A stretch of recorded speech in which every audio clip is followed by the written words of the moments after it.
Well, welcome everyone once again to another edition of VIP Visits. And our VIP today is a very important VIP because we have with us Imagineer Ray Spencer, who has worked on so many of the Disney theme park attractions and has a fascinating background and has always been a very kind and good friend to me. And I really appreciate that, Ray, and I appreciate you being with us today. So welcome. Well, thank you so much, Jim. I'm happy to be here and happy to connect and talk about some things that the audience might find interesting and to speak with you is always a pleasure. So thank you. Same here. We have had some wonderful conversations in the past, and some of the things we've worked on together. So Right. the pleasure is always mine. Yep. And I thought what might be interesting to start with, since this is Walt Disney World's 50th anniversary, and it's everybody's mind is on Walt Disney World. I thought I would ask you: do you have a favorite attraction at Walt Disney World, whether it be something you worked on or something you found very inspirational and instructional, or whatever? It's a good question. I haven't worked on a lot of attractions at Walt Disney World. I've worked on several of the Epcot Future World pavilions. I worked on the Living Seas, probably most recently the Nemo and Friends overlay, and bringing Turtle Talk with Crush to Florida, and then subsequently to California Adventure. I did that as well. But Epcot is kind of a park that for me is something that resonates, and I feel, I have some history with, and I have some good feelings about some of my experiences there. And as an Imagineer, I probably skewed more toward things that have a basis in reality. So Future World was very comfortable for me because you're talking about things that people deal with every day, and then hopefully sharing some educational aspects to them, and then also some inspirational aspects and some entertaining aspects to the reality of living in the world. So Epcot's a park that really resonates with me. And within that, you asked me about my favorite attraction. Gosh, it's hard to say. I liked some of the older ones. I liked Horizons at Epcot, which is no longer with us. I started at Imagineering working on the Energy Pavilion and an overlay for that when every 10 years or so it was time for the corporate sponsors to re-sign up to sponsor an attraction. So we do a concept for them that reflects what we were thinking and making the attraction current. And so the Energy Pavilion is one that I worked on, and I had a good time on that as well. But I like them all. I would like to say there's one that's my favorite, but I just can't do that. Sorry to say. Well, it is very difficult Yeah. and challenging to choose just one. I worked on the design of I'm a train kook. So for those of you who don't know, I'm into trains, and it's not that unusual for people at Imagineering. There's a few of us that have been. Of course, Walt was the original Disney train enthusiast, and Ward Kimball and Ollie Johnston, some of the others. I did the concept design for the trains on Expedition Everest at Animal Kingdom, and so that was fun and rewarding. So I have a soft spot for that as well. Anything that's got a train in it that I have something to do with. I'm gonna have a soft spot for that as well. Oh yeah, that's great to hear. I knew Yeah. you were a railroad enthusiast, but I didn't Yes. know if you ever had the chance to work on anything like that for Disney. So I did. I did that. I did the art direction for the fifth locomotive on the Disneyland Railroad to Ward Kimball, and also the design of the red car trolleys at California Adventure. oh So that's wow, kind of my Disney Railroad involvement. yeah, that's pretty major. Adding that fifth engine to the Disneyland Railroad, that was huge. Yeah. Well, it was funny because my involvement, it sort of fell in my lap. It was okay, we're getting this engine people that aren't that familiar with railroads and the Disneyland Railroad and railroad history kind of threw their hands in the air and said, "What do we do with this? Ray, do you want it?" Okay, yeah, I would like it. Thank you. And so it was fun to get involved with. Well, they turned to the right person, and that's for sure. And how vital it is. I mean, as you say, a lot of people don't realize that really Disneyland started with the railroad. If it wasn't for Walt's interest in trains, there probably would not have been a Disneyland. And well, it's key. That's a good point. And I think what's interesting, and I've told this before to other people and a few other groups, when I was a kid, I lived in Nebraska in a little small town that had a brick main street. And at the head of the brick main street was a brick railroad station.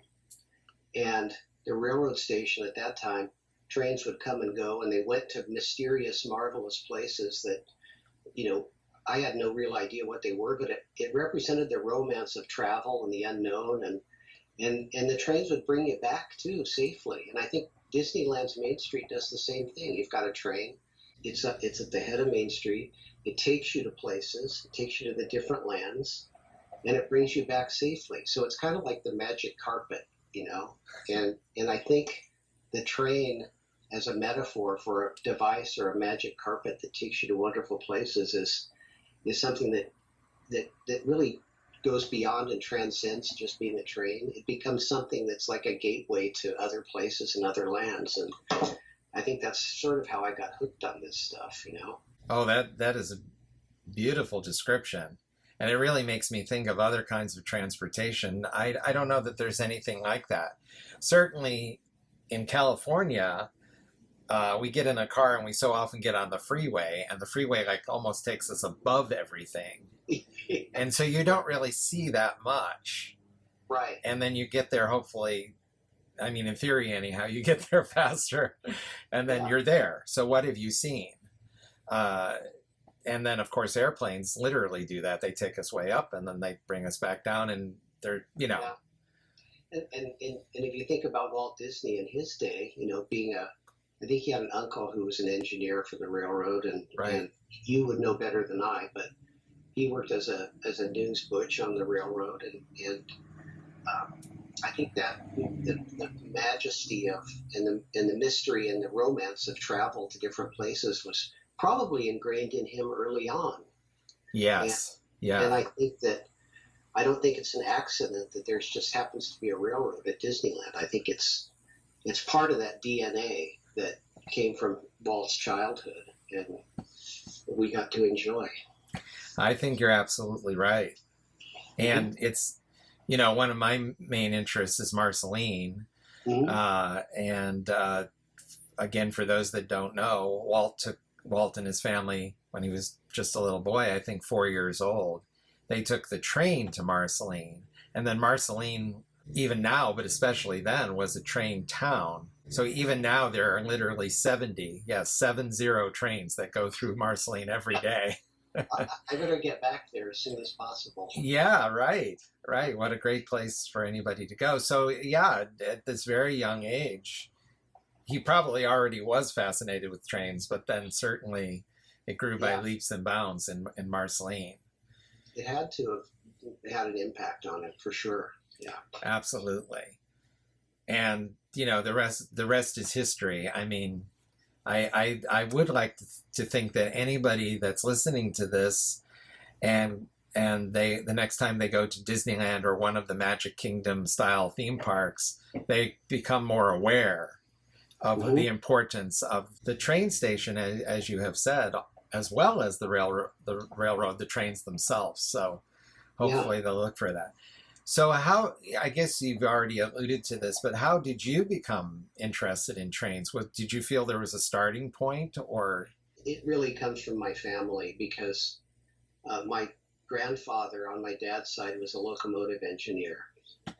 And I didn't really know him well. I mean, he grew up I grew up in a different part of the country from him where he lived. And I only saw him a few times, but through my father, you know, his dad was an engineer. And so he railroad families and railroad engineers, it's probably true today, but back then, they'd be on the road, they'd go out at all kinds of hours, they would be called to run trains. And I'm sure with a family, it's not like your typical 9 to 5 job. And, I probably for my father, it influenced him to, he actually became an artist. Much to his dad's chagrin. His dad wanted him to be a baseball player or a railroad guy or something, but he had to run off and be an artist. Yeah, that's always trouble. But he had a lot of, he would draw and paint trains as a hobby, and then, I'd see all this stuff, and we'd go to the train yards, and so it kind of rubbed off on me, It rubbed off on me, and then I became very interested in model building. And through my teen years and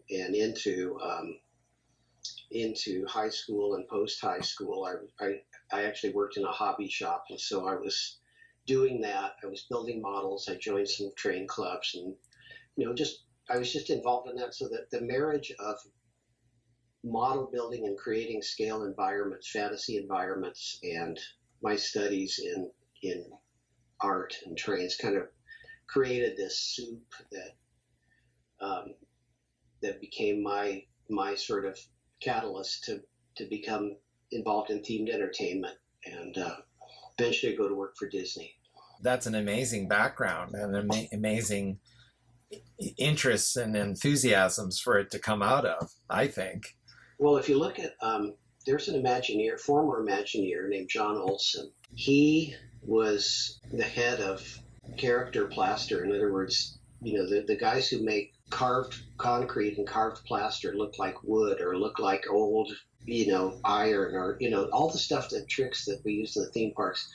John Olson was an amazing model railroader, and he did a few books on model railroading. He's well known around the world. He's retired now, but he was another one who kind of inspired me with his creativity and his innovation, and then he became an Imagineer. So I knew of people who worked at Imagineering who were very creative and fantastic artists and creators, and that whole thing just kind of rubbed off on me. But of course, in school, I studied industrial design, and that was like designing toasters and waffle irons. So I didn't do that for too long. I just I had the ability to draw to I never was a great artist, but I could draw, I could communicate ideas, and then just working with different people, I was eventually ended up at Disney in Imagineering. Yes, and speaking of that, when and how did that happen? I started kind of working around doing concept art for different entertainment companies. I started out at a company in Culver City. I was doing art renderings for different projects and renderings for architects, and my sketches were sketches, and I went and interviewed with one company, and they hired me to do a couple sketches, and then I did that, and then I went to another company, and then pretty soon I was just busy, working, kind of gig work, so it would be project by project, but I ended up working for a number of different companies. I worked for BRC Imagination Arts, I worked for Universal, I worked for, there's a list of people, and eventually, a friend of mine said, you ought to go talk to somebody at Imagineering and just see, if there's a possibility of maybe getting on there and helping them out. So I did. And I interviewed, and they sent me through 3 or 4 different people. I'd show my portfolio. Of course, that back in the day, that was the pre-digital days where you'd lug around a big thing and you'd show these pictures and sketches and all kinds of stuff. And, I made it through 3 or 4 interviews, and finally I didn't hear anything from them, so I kept hounding them. Every month I'd contact them and say, oh, is there anything going on? Is there something I should know about? Keep me in mind. And eventually they gave me a call and said, well, we'd like to have you come in and work for 3 weeks on some Epcot projects. And that's where I started my whole Epcot thing, was starting as a consultant. So that's what they called you. and they would hire you for a fixed amount of time or a fixed number of hours. And eventually, they would try you out. I mean, that was the whole thing. It's, okay, we're going to try this guy out. And if he bombs out, you're out the door. But they're out 3 weeks worth of 3 weeks worth of money. And it's funny because when I got there, I thought, heck, this is like the pinnacle. I mean, I'm afraid of going in there. I'm afraid that I'm going to be completely overwhelmed by hotshot artists and great writers, and everything's going to be super organized, and I'm going to have to scramble to keep up. This is, of course, my insecurity. You got to cut me out. But, I went into my first meeting there, and I realized very quickly that there are a lot of talented people there, but it's just like anybody, any place else. People are people, and they're nice people, and they're people that are very competent in one thing, but maybe not so competent in another. And I fit in immediately. It didn't take me long just to kind of get going and understand what I was doing and feel very comfortable. So that 3-week assignment, after the first 3 days, they yanked me off of that and put me on something else. And then that led to maybe a year and a half's worth of pretty solid consulting work. Wow. And, yeah, it was a long time, and for me, I had to work for other people because I thought, I've got all my eggs in this basket, and I don't know, this basket might be taken out somewhere, and I need to understand that, if that happens. And then eventually, I was actually working on Soarin' at California Adventure, and I was still consulting at the time because, honestly, I was kind of afraid to sign up and become an employee. I was used to kind of gravitating from one project to the next, and I wasn't really sure exactly where that was going to take me. And then when Soarin' came around and I was working as a show designer on that, I had the opportunity to see that through to opening day from blue sky, and I thought, this is what I want to do. And having a young family, I thought, this is exactly what I want to do. And so that's when I became an employee. And so that was sort of my first Disney project as an employee, was Soarin' at California Adventure. And that was in the late 90s. Wow, what a great one. That was certainly considered, cutting edge and one of the best things Disney had done, and certainly at that time. Yeah. And certainly one of the great hits of Disney California Adventure. Well, it's interesting because, working on that park, I knew it was a different park. I knew it had different bones, and I spent quite a bit of time during my career working on California Adventure projects, over the years. So I was able to kind of see it from what they call DCA 1, which was opening day in 2001, the DCA 2, I guess you call it, the Cars Land and Buena Vista Street, and that whole thing was done, and then some other subsequent projects. So I've watched that park grow from blue sky to where it is today, and so it's kind of interesting to watch that arc of a project over that much time. Yeah, I don't know that everybody gets the chance to do that.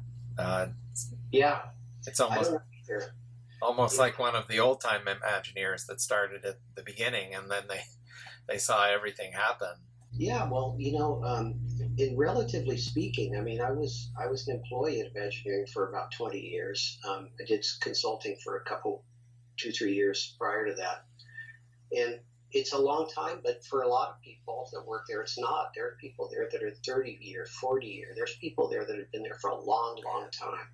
And most of my peers, when I was working there, had started at Disney, like in the parking lot in Anaheim, or doing something, but they were career Disney employees from college on.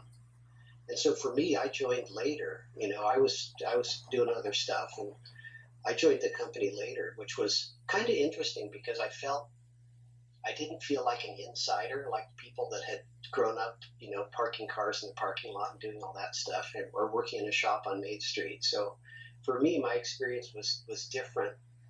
I'm grateful for the experiences I had because I worked on many projects with very lean budgets and lean staffing, and I worked on projects with other outfits that were very rewarding and culturally and spiritually just wonderful projects. So I was happy to be able to bring that experience with me when I joined Disney. And I'm sure they welcomed a fresh perspective. I mean, that's the plus side of not having yeah. been. Or on the flip side of that, they welcomed that I was too naive, that I would just shoot my mouth off and then and then get quickly schooled on that. That must have been quite a learning experience. So did you know and work with any of the legendary Imagineers that we think of? I don't know who was still there at that time. I mean, I'm sure you knew Marty. I knew Marty very well. I loved Marty. I loved working with him. I loved him when he was there. That he would come around and he knew everybody by name and he would check in and see how you're doing. And I worked on a few projects with him directly, which was a lot of fun and rewarding. I worked with Rolly Crump on a couple of things. He was brought in to work on the land pavilion at Epcot, and I was, along with another really great artist, Dan Guzet. Oh yeah. We worked on some concepts for the land pavilion with Rolly, so that was a kick. It was great to work with a legend like that. Amazing. John Hench was around, and he was at Imagineering until he was in his 90s, I believe. I mean, he was there, and he was there every day. Yeah, he never. If I'm remembering correctly, he never did retire. I don't think so. I think he went into work the day that he left us, the day that he died. He did. Yeah. As I recall. Yeah. Amazing. So, and then, a few others would come to visit and I'd see them. So I guess I had a little experience with some of the Disney legends, basically, and then of course later years I worked with Tony Baxter and some of the others that have involved voluminous track record of projects and legends in their own right, for sure. Yeah. So I never considered myself anywhere near that. I considered myself kind of a ham and egger who got my job done, but but it was really fun working with some of the greats there. Did you consider working for Disney a goal? I mean, was that a goal of yours? You had been working for these other companies and entities. Honestly, I didn't. I worked for these other entities and I liked projects and I think it wasn't really on my radar. I mean, I knew about Imagineering and I knew kind of it, but it wasn't something that was, in my, in my fabric to become. You're a native Californian, correct? Pretty much, yeah. Yeah. So you had probably been going to Disneyland. Being the age that I am and growing up in Southern California, Disneyland was that was kind of the pinnacle of things to do if you were going to do something. And my family didn't go often. I didn't really spend a lot of time there compared to some other people, but it was always a great magical place to go. And I'll tell you that seeing Walt Disney on television on Sunday nights, with the World of Color and some of the Disney shows that he did highlighting the projects they were working on. There was something very safe and comforting about that. Mm. And especially, I'll get a little bit personal here. I mean, I once my father was an alcoholic and he just boogied when I was a kid. And having, it sounds funny, but having somebody like Walt Disney there was something very comforting and familiar about that. And I've had many people tell me, many guests at Disneyland tell me, look, the first time I walked onto Main Street was the first time I felt safe in my life, or the first time I felt like I was home. And I think that's kind of the genius of Walt Disney, is that, you know, he understood that there's value in creating a home for people. And that, you know, John Hench, his subtitle of his book is The Architecture of Reassurance, because there's reassurance to that. And I think Disney affected me that way, in that inspirational, kind of reassuring, wonderful way that, you know, when you're a kid and you know, you're faced with certain situations, even as an adult, you know, there's something very comforting and loving about that. And with my projects, I tried to share that, even if it's on a subconscious level, that there's something aspirational and inspirational that we can do, and that we could do as Imagineers, that would maybe help people be their best, or help them grow, or help them be softer, or help them, whatever it is, you know. There's a bigger picture to just creating something, and the bigger picture is, I think, the human aspirational part, you know. And I think that Walt Disney was a genius at kind of tapping into that. Like, for instance, the original Tomorrowland, I think it was educational and aspirational, because nobody had been to the moon or gone under the polar ice cap or done any of those things. Right. Amazing to think back on that, huh? Yeah, you know. Yeah, so, a different world for sure. So Ray, I really enjoyed talking to you. This has been great, but I'm wondering if you can come back for another visit for part 2 of our conversation. I'd be happy to, Jim. I really enjoyed what we've talked about so far, and I think that, you know, a part 2 would be wonderful. So count me in. Sounds great. So we'll see Ray and all of you next time for part 2 of this VIP visit.